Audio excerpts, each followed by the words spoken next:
Hello viewer, in Photoshop we have taken that design.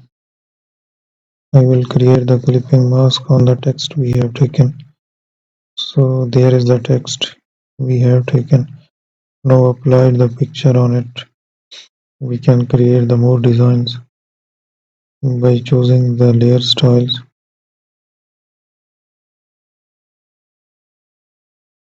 We can also use the remover tool on that surface. So there we have to remove it and create a new design there. We can also create a clipping mask by using the shapes. Change the pattern here. We will generate a clipping mask for that.